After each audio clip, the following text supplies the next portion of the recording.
नमस्कार मित्रों, मैं ज्योति चौहान मैरी रोज स्कूल की प्रिंसिपल हूं और साथ ही साथ हिंदी विषय की अध्यापिका भी हूं। दोस्तों, आज ही मैं ये वीडियो उन विद्यार्थियों के लिए लेकर आई हूं जो अंग्रेजी के इस दौर में इतना आगे बढ़ गए हैं कि वो अपनी मातृभाषा हिंदी से दूर होते चले जा रहे हैं। और यदि उन्हें हिंदी भाषा के बारे में बताया भी जाता है तो वो इसकी अहमियत नहीं समझते या उन्हें बोझ सी लगने लगती है। हिंदी भाषा बोझ लगने लगती है। अभी आपने देखा होगा कुछ समय पहले 10वीं और 12वीं के परिणाम घोषित हुए। बहुत खुशी हुई, बहुत सारे बच्चों ने बहुत अच्छे नंबरों से अपनी अपनी कक्षाओं को उत्तीर्ण किया। लेकिन दूसरे दिन मुझे इस बात का बेहद दुख हुआ जब मैंने ये सुना कि यूपी बोर्ड के 2.5 लाख विद्यार्थी जिनका पढ़ने का तरीका हिंदी में ही होता है, वो हिंदी जैसे विषय में फेल हैं। क्या इन बातों से ऐसा नहीं लगता कि हम हिंदी को काफी पीछे छोड़ चुके हैं? अंग्रेजी भाषा व्यर्थ नहीं है, जरूरी है हमारे लिए, लेकिन हिंदी भाषा भी हमारे लिए उतनी ही जरूरी है। हमें सब विषयों के साथ साथ हिंदी विषय पर भी विशेष ध्यान देना चाहिए। बात करूं 9वीं और 10वीं के विद्यार्थियों की, तो अधिकतर जो विद्यार्थी है वो किस चीज पर ज्यादा ध्यान देते हैं? या तो वो मैथ्स पे, साइंस पे, इंग्लिश में, यानी कि अंग्रेजी, गणित, विज्ञान, और अगर उन्हें और अच्छे नंबर बढ़ाने हैं तो ज़्यादा से ज़्यादा सोशल साइंस यानी कि सामाजिक विज्ञान, इन सभी विषयों के वो ट्यूशन भी लगा लेते हैं, लेकिन हिंदी को नजरअंदाज कर देते हैं। परिणाम क्या होता है कि एक विषय में कम नंबर आने से उनकी परसेंटेज डाउन हो जाती है या घट जाती है। यदि सोचिए, अगर हम अन्य विषयों के साथ साथ हिंदी पर भी विशेष ध्यान दें तो हमारे रिजल्ट एक अलग ही हो।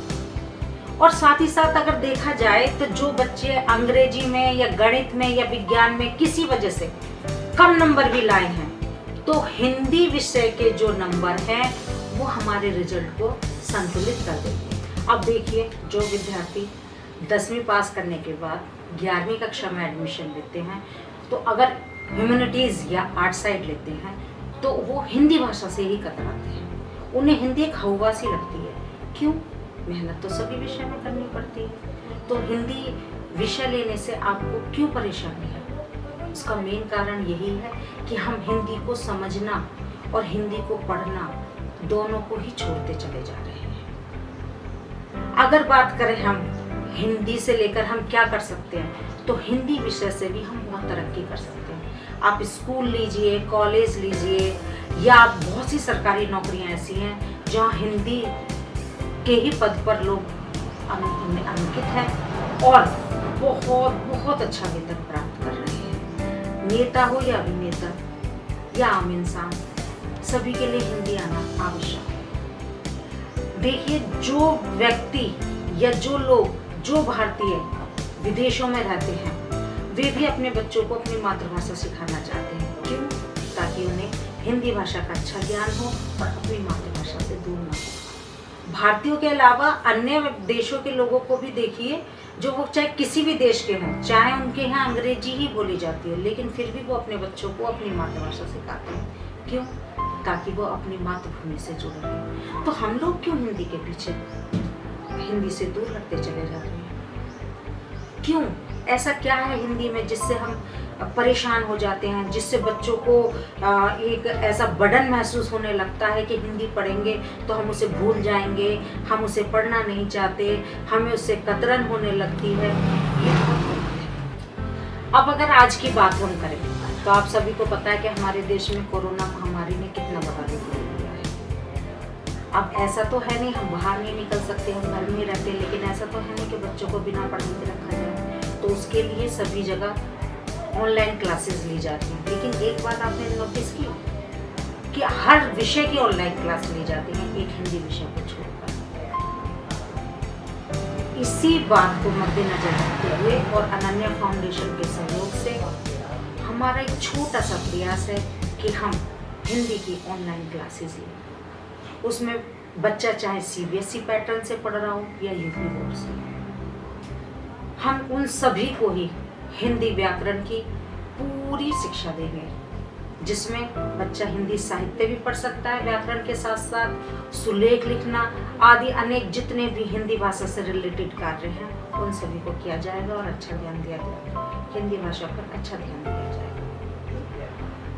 विद्यार्थियों के अलावा बहुत से ऐसे लोग हैं जैसे नेता हैं, अभिनेता हैं, या जो लोग हिंदी विषय पर कार्य करना चाहते हैं, या वो लोग जो भारत में रहते हैं लेकिन अलग अलग प्रदेशों में रहते हैं, वो प्रादेशिक भाषा के साथ साथ हिंदी भाषा को भी अपने बच्चों को सिखाना चाहते हैं। उन सभी का हम ससम्मान स्वागत करते हैं। आइए और अपना सहयोग हमें दीजिए ताकि हम हिंदी भाषा को और ऊपर ले जा सकें। तो इंतज़ार कीजिए मेरे अगले वीडियो का, जिसमें मैं हिंदी व्याकरण की बेसिक शिक्षा से शुरुआत करूँगी और उसके विषय में आपको बताऊँगी। तो ये था मेरा एक छोटा सा प्रयास हिंदी भाषा के ऊपर। आप सभी का बहुत बहुत धन्यवाद मुझे सहयोग देने के लिए। मैं आप सभी से चाहती हूँ और अनन्या फाउंडेशन की तरफ से ये कहना चाहती हूँ कि आप ज़्यादा से ज़्यादा हमें सहयोग दें और इस कार्य को आगे बढ़ाएं। और एक बात और, इस पर आने वाला खर्च, क्योंकि अनन्या फाउंडेशन का ही पूरा सहयोग है इस कार्य के लिए, तो इस पर आने वाला खर्च भी आपका बहुत कम होगा। तो यहीं पर मैं अपनी बात समाप्त करते हुए यही कहना चाहूँगी कि हिंदी भाषा को ज़्यादा से ज़्यादा हिंदी भाषा को बढ़ाएं, आगे बढ़ाएं, यहाँ नहीं विदेशों में भी, ताकि हमारे भारत का चारों तरफ